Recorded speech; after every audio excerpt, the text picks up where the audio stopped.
How to use the virtual display in Parsec. So the first method is using an HDMI dummy plug that needs to be connected to the host computer.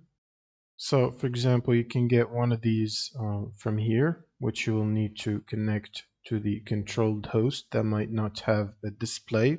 And then you will need to restart the computer. And then you should have Parsec installed there on the computer and running on startup and pre-configured. You can then go to the settings host and then configure your host machine.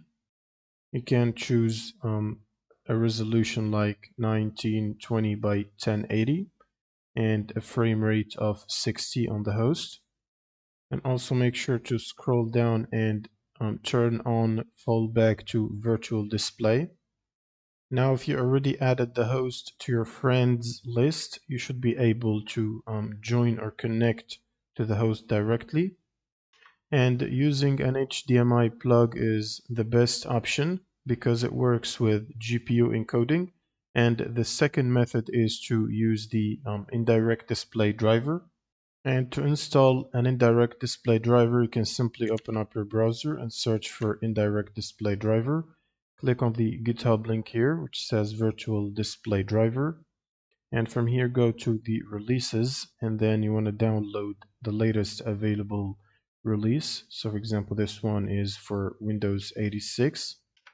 You will need to also download the VDD control. So you can click on the first one and the second one and download both of these. Now, once you run them, you should see a window like this where you can click on install driver, and then it will ask you to reboot your computer, and a new display should appear in your display settings. You go to the settings and then devices, or you can search directly for display here and click on change display, and in here there should be a new display coming from the virtual display. Now you can set that to be used by Parsec by going to the Parsec settings and then go to the host tab and scroll down till you find the display settings, and then switch this to use your virtual display instead. And if you need more details installing the virtual display drivers, you can basically click here and it will take you to an installation video that shows you step by step how to install it.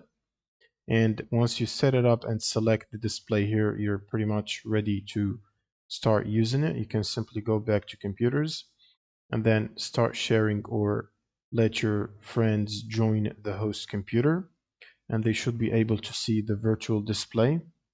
And that's pretty much it for this video. If you have any questions, leave them in the comments below, and see you in the next one.